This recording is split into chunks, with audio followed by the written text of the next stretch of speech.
Hello everyone, कैसे हो आप सब। एक बार पुनः स्वागत है आप सभी का हमारे अपने YouTube channel Shiv coaching classes पर। उम्मीद करते हैं दोस्तों आप सभी मस्त होंगे, बेहतर होंगे, आप सभी की पढ़ाई भी अच्छे से चल रही होगी। देखिए आज के इस वीडियो में हम देखेंगे यहाँ पे 5 ऐसे मोस्ट इंपॉर्टेंट डिफरेंस यानी कि महत्वपूर्ण अंतर जो कि अक्सर आपके एग्जाम में पूछे जाते हैं। देखिए इसके बाद भी हम आपको पार्ट 2 प्रोवाइड कराएंगे, उसमें भी हम 5 इंपॉर्टेंट डिफरेंस देखेंगे। यानी आपको कम से कम 10 ऐसे मोस्ट इंपॉर्टेंट डिफरेंस हैं जिनको आपको अच्छे से तैयार करना है। और यदि आप इन डिफरेंस को तैयार कर लेते तो डेफिनेट रूप से कई सारे यहां से अंतर आपके एग्जाम में पूछे जाएंगे। चलिए सीधे वीडियो को स्टार्ट करते हैं। देखिए जो सबसे पहला डिफरेंस है आज की इस वीडियो में वो है लघु बीजाणु तथा गुरु बीजाणु में अंतर। और बेसिकली लघु बीजाणुधानी क्या होती है, गुरु बीजाणुधानी, इसके मध्य हम अंतर समझेंगे। तो देखिए लघु बीजाणुधानी जिसको कि हम माइक्रोस्पोरेंजियम कहते हैं और गुरु बीजाणुधानी जिसको कि हम मेगा स्पोरेंजियम कहते हैं। देखिए सबसे पहले यदि हम बात करें तो किसी भी जब आप पराग कोश की संरचना को देखते हैं तो पराग कोश के अंदर ही आपको पता है कि परागधानी जिसको कि हम लघु बीजाणुधानी कहते हैं। तो कुल मिलाकर के एक पराग कोश के अंदर आप देखे हैं कि जैसे 2 कोष्ठ होते हैं, उन 2 कोष्ठों में आप देखे होंगे कि 4 लघु बीजाणुधानी होती है और उन लघु बीजाणुधानियों के अंदर ही लघु बीजाणु का निर्माण होता है। तो देखिए इसमें क्या होगा कि इसमें पराग कोश में जो परागपुट होते हैं उनके विकास के समय लघु बीजाणु मात्र कोशिका बनती है जिसमें अर्धसूत्री विभाजन होने से लघु बीजाणु या परागकण बनते हैं। तो कुल मिलाकर के यहाँ पे आप समझेंगे कि जो लघु बीजाणु अथवा परागकण होते हैं ये लघु बीजाणुधानी के अंदर बनते हैं। वहीं गुरु बीजाणुधानी की यदि हम बात करते हैं तो जाहिर सी बात है कि इसके अंदर गुरु बीजाणु का निर्माण होगा, यानी कि आप कह सकते हैं कि मेगा स्पोर का निर्माण होगा, गुरु बीजाणु का निर्माण होता है। तो इस प्रक्रिया में बीजांड के अंदर जो गुरु बीजाणु होते हैं, गुरु बीजाणु कोशिका में अर्धसूत्री विभाजन होता है और उसके परिणाम स्वरूप 4 गुरु बीजाणु बनते हैं जिसमें से सक्रिय केवल एक ही होता है बेसिकली। अब देखिए दूसरा डिफरेंस क्या है कि परागपुट में अनेक लघु बीजाणुधानी जो होते हैं अर्थात लघु बीजाणु जो है वो मात्र कोशिकाएं बनाती है और प्रत्येक कोशिका अर्धसूत्री विभाजन के पश्चात 4 लघु बीजाणु बनते हैं। इस प्रकार इनकी संख्या अधिक होती है। वही यदि बात करें गुरु बीजाणुधानी की तो देखिए एक बीजांड में केवल एक ही गुरु बीजाणु कोशिका होती है जिसमें अर्धसूत्री विभाजन होने से केवल 4 ही गुरु बीजाणु बनते हैं। तो इस प्रकार से दूसरा डिफरेंस हुआ। तीसरा डिफरेंस देखिए क्या है कि इसमें सभी लघु बीजाणु जो होते हैं वो कार्यशील होते हैं, मतलब जितने लघु बीजाणु बनेंगे लघु बीजाणुधानी के अंदर सभी के सभी क्या होते हैं, सक्रिय यानी कि क्रियाशील होते हैं। वहीं यदि बात करते हैं गुरु बीजाणुधानी की तो देखिए इसमें 3 निष्क्रिय तथा केवल एक ही कार्यशील गुरु बीजाणु बनता है। तो टोटल जो 4 गुरु बीजाणु बने हैं उसमें से 3 तो निष्क्रिय हो जाते हैं, केवल एक ही गुरु बीजाणु जो है सक्रिय अवस्था में होता है। दूसरा डिफरेंस है जीनोटाइप व फिनोटाइप में अंतर। देखिए जीनोटाइप की यदि हम बात करते हैं यानी इसको हम जीन प्ररूप कहते हैं हिंदी में, वहीं फिनोटाइप को हम लक्षण प्ररूप भी कहते हैं। जीनोटाइप आप समझेंगे तो जैसा कि नाम से स्पष्ट है कि जीनोटाइप मतलब जीनों का संगठन। तो जीनोटाइप किसी भी जीन के संगठन को व्यक्त करता है। कोई भी जीव है उसके अंदर जो लक्षण है उनके जो जीनों का संगठन है उनको व्यक्त करता है जीनोटाइप। फिनोटाइप की यदि हम बात करते हैं तो यह जीवों के आकार, रंग, रूप यानी कि कुल मिला के आप कह सकते हैं कि जो लक्षण प्ररूप है वो किसी भी जीव के अंदर उपस्थित बाह्य लक्षणों जैसे आकार, आकृति, रंग आदि को प्रदर्शित करते हैं या व्यक्त करते हैं। दूसरा डिफरेंस देखिए क्या है इनमें कि जो जीनोटाइप होता है इसका लक्षण समान होता है यदि उसे किसी प्रकार के कारक प्रभावित न करें। यदि जीनों का कोई संगठन है, अब उसको यदि कोई भी कारक प्रभावित नहीं करते हैं तो उनके संगठन में कोई भी बदलाव नहीं होता है। वहीं फिनोटाइप की यदि हम बात करते हैं तो ये भले ही एक समान दिखें लेकिन इनका जो जीनिक संगठन है वो अलग अलग हो सकता है। देखिए इनका कहने का मतलब ये है कि लक्षण प्ररूप जो है देखने में भले ही एक समान हो, उनका जीन देखने में भले ही एक समान हो लेकिन उनका जो लक्षण प्ररूप है वो अलग अलग हो सकता है। तो इस प्रकार से इसमें आप पाएंगे कि ये भले ही एक समान दिखें लेकिन इनका जो जीनिक संगठन है वो अलग अलग हो सकता है। इसका सबसे बढ़िया एग्जांपल आप समझ सकते हैं, जैसे आप जब आपस में 2 पेरेंट सेल के बीच क्रॉस कराएंगे तो पेरेंट सेल के अंदर जो उपस्थित जीनों का संगठन है, जैसे मान लीजिए आपने लाल पुष्प और सफेद पुष्प के मध्य क्रॉस कराया तो F1 पीढ़ी में तो लाल पौधे ही दिखाई देंगे क्योंकि प्रभावी लक्षण दिखाई देते हैं F1 पीढ़ी में। तो सेम आप पाएंगे कि F1 पीढ़ी में भी लाल पौधे प्राप्त होते हैं और आप पाएंगे कि पेरेंट्स में भी क्या है, लाल पौधे हैं। लेकिन आप पाएंगे कि दोनों में क्या हो जाता है, जो जीन का संगठन है वो अलग अलग हो जाता है। अगला डिफरेंस देखिए कि इनका जो स्थापन होता है इनकी स्थापना पूर्व के गुणों के आधार पर होती है। तो इनकी जो स्थापना होती है वो पूर्व के जो पहले के गुण होते हैं उन गुणों के आधार पर की जाती है। वहीं यदि हम बात करते हैं फिनोटाइप की, तो इनका जो ऊपरी रूप होता है वही इनका प्रतिनिधित्व करता है। मतलब जो इनका बाहरी रंग रूप होता है वही इनका मेन व्यक्त होता है, मेन प्रतिनिधित्व करता है शरीर का। तो पूरी की पूरी जो बॉडी की ऊपरी पार्ट होता है वही इनके शरीर का प्रतिनिधित्व करते हैं। तीसरा देखिए मोस्ट इंपोर्टेंट डिफरेंस है वो है शुक्राणु जनन तथा अंडाणु जनन में अंतर। देखिए शुक्राणु जनन को हम कहते हैं स्पर्मेटोजेनेसिस, वहीं अंडाणु जनन को हम कहते हैं oogenesis।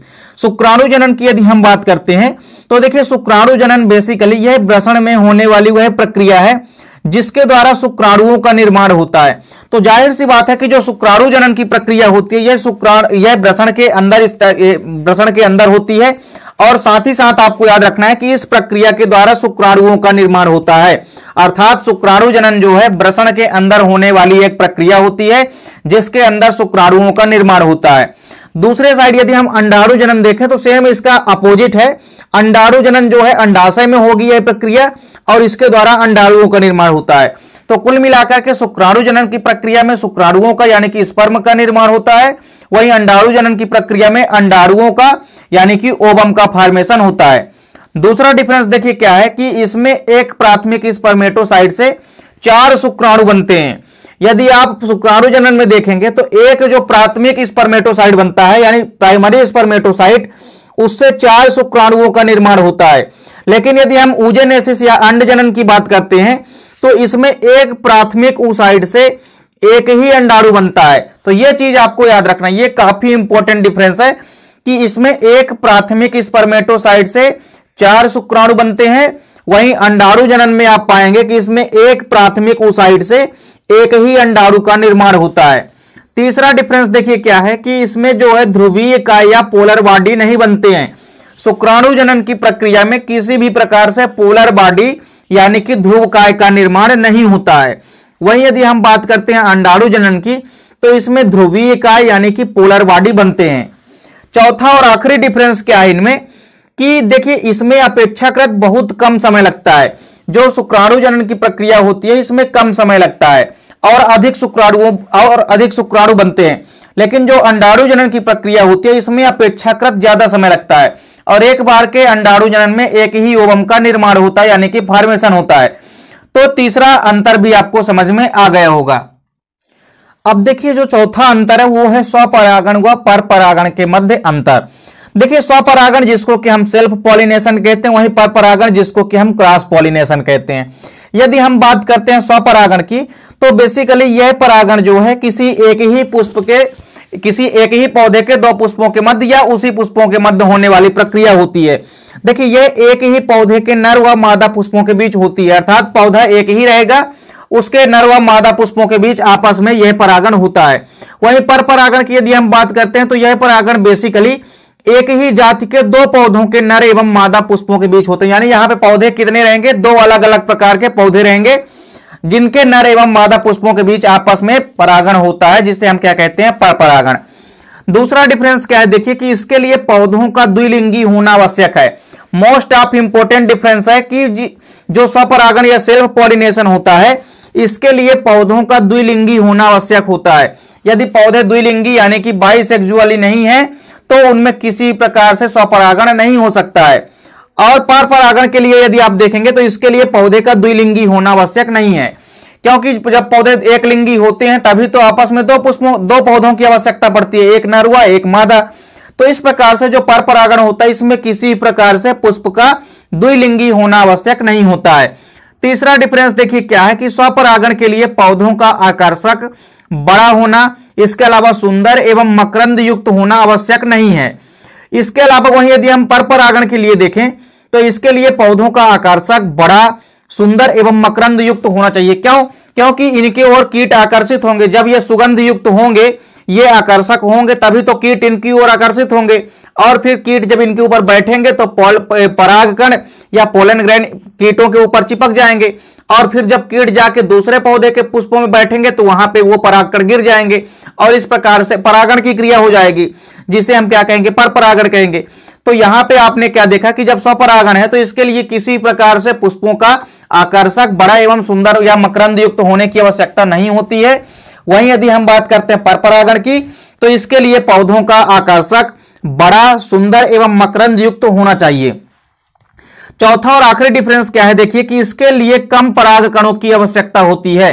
जो स्वपरागण होता है इसके लिए कम पराग कणों की आवश्यकता होती है। वहीं यदि हम बात करते हैं परपरागण के लिए, तो इसके लिए अधिक पराग कणों की आवश्यकता होती है। क्यों? क्योंकि जो परागण होगा वो दूसरे पौधों के मध्य होगा, अर्थात आप कह सकते हैं कि एक पौधे से जब दूसरे पौधों में पराग कण जाएंगे तो बहुत सारे पराग कणों की तो क्षतियां हानि हो जाएगी, जिस कारण से इसके लिए अधिक मात्रा में पराग कणों की यानी कि पोलन ग्रेन की या लघु बीजाणु की आवश्यकता होती है। पांचवा और आखिरी डिफरेंस देखिए क्या है कि एक बीजपत्री एवं द्विबीजपत्री बीज में अंतर, यानी मोनोकार्ड सीड और डाइकार्ड सीड के मध्य अंतर देखेंगे। सबसे पहले यदि हम बात करते हैं एक बीजपत्री बीज की, तो ये एक बीजपत्री पौधों में पाया जाता है। जैसा कि नाम से स्पष्ट है कि जब एक बीजपत्री बीज है तो यह एक बीजपत्री पौधों में ही पाया जाता है। वहीं द्विबीजपत्री बीज की यदि हम बात करेंगे तो यह केवल और केवल द्विबीजपत्री पौधों में ही पाया जाता है। दूसरा डिफरेंस देखिए क्या है कि इसमें एक ही बीज पत्र होता है। आप मोनोकाट सीड में देखेंगे कि जब आप किसी भी बीज को बोएंगे तो जब वो जर्मिनेट होगा तो उसमें आपको केवल एक ही बीज पत्र नजर आता है। वहीं डाइकाट बीज में आपको दो बीज पत्र नजर आते हैं, तो इसमें दो बीज पत्र होते हैं। तीसरा डिफरेंस देखिए क्या है कि इनमें जो खाद्य पदार्थ होते हैं बेसिकली भ्रूण पोष में संचित रहते हैं।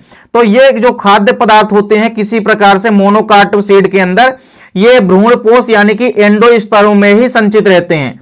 वहीं यदि द्विबीजपत्री बीज की यदि हम बात करते हैं तो इनमें जो खाद्य पदार्थ होते हैं बीजों के अंदर वो या तो बीज पत्र में होंगे या तो भ्रूण पोष में संचित होते हैं। मोनोकाट में आपको याद रखना है कि केवल और केवल भ्रूण पोष में ही संचित रहते हैं, लेकिन डाइकाट सीड में आप देखेंगे कि जो खाद्य पदार्थ होता है वो या तो बीज पत्र में भी हो सकता है और भ्रूण पोष में तो होता ही है। चौथा और आखिरी डिफरेंस क्या है इनमें कि देखिए इनमें जो एल्यूरान परत है वो पाई जाती है और इनमें किसी प्रकार से एल्यूरान नामक जो परत है वो नहीं पाई जाती है।